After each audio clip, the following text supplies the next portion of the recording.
EDSA pa rin po mga kapuso, sinubukan kanina na ipasada yung tinatawag na articulated bus. Yun po ay bus na malabagon ng MRT, ang haba. Sa mga piling lugar lang yan hihinto. At isa po yan na nakikitang alternatibo para dun sa mga sumasakay ng MRT. Pero dahil na traffic, inabot yung articulated bus ng 1.5 oras na biyahe mula North Avenue hanggang Pasay. Nakatutok si Steve Dailisan. Araw-araw na kalbaryo na ng mga rider ng MRT3 ang pagpila sa tiket. Pila ulit sa pagsakay ng tren hanggang sa Malasardinas na siksikan makarating lang sa pupuntahan. Kaya ang articulated bus na tulad nito, inaasahang malaki ang may tutulong para mabawasan ng 10 to 15,000 na pasahero kada oras ng MRT3.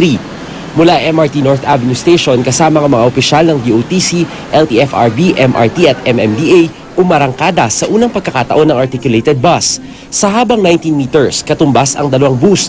Kaya nitong magsakay ng 150 katao katumbas ng kapasidad ng isang bago ng MRT. May TV, may aircon, diswipe sensor ang 3 pinto. Nakaposisyon ng mga CCTV camera sa loob at labas ng bus. Hindi rin mahihirapan ng matatanda at may kapansanan dahil sa rampa na ibinababa para makasakay sila. Isa sa features nitong articulated bus yung pagkakaroon ng speed limiter. Sa ngayon nakaprograma ito sa hanggang 80 km per hour. Kaya hindi pwedeng bumilis pa doon yung takbo ng driver. Ang kaso sa ngayon, nasa hanggang 5 km per hour lamang ang takbo natin. Kung ikukumpara mo dyan sa dumadaang MRT, ayan, naunahan na niya tayo. Kasi ang realidad, talagang mabigat na lalo na trapiko yung kinakailangan mong bunuin, lalo na pag dumaan ka sa EDSA ng rush hour. Ang biyahe ng MRT3 mula North Avenue hanggang Pasay inaabot lang ng 35 minutes.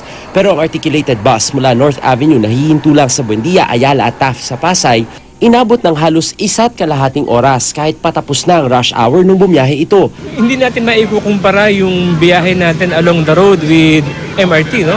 Kasi dun sa release ng tren, wala itong traffic, wala itong kasabay na ibang tumatakbo dun sa release, mag-isa lang to. Kaya definitely, walang point of comparison with MRT. Sabi ng LTFRB, hindi ito kukumpetensya sa city buses. Ang single journey ticket ng MRT3 rin na nakakahalaga ng 15 pesos ang siya ring pambayad sa bus. Ang mga sasakay dito ay hindi mga pasahero ng mga city buses. Kaya nga lang, because of the situation during rush hour, ay dito muna sila.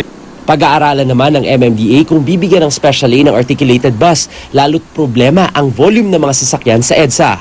Kung kaya pa ba nating mag-dedicate ng isang EDSA, I don't think so. They will have to share the lanes with regular buses.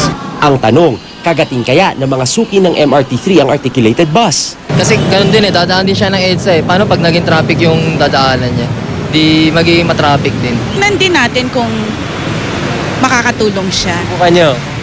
Sa ngayon, kung hindi, sanay na ako sa MRT eh. Sabi ng LTFRB, isang special permit ang ipagkakaloob nila sa articulated bus para magamit sa pasukan sa Hunyo. Target naman ng pamunuan ng MRT3 na magkaroon ng 30 articulated bus. Steve Dailisa, Nakatuto, 24 Oras.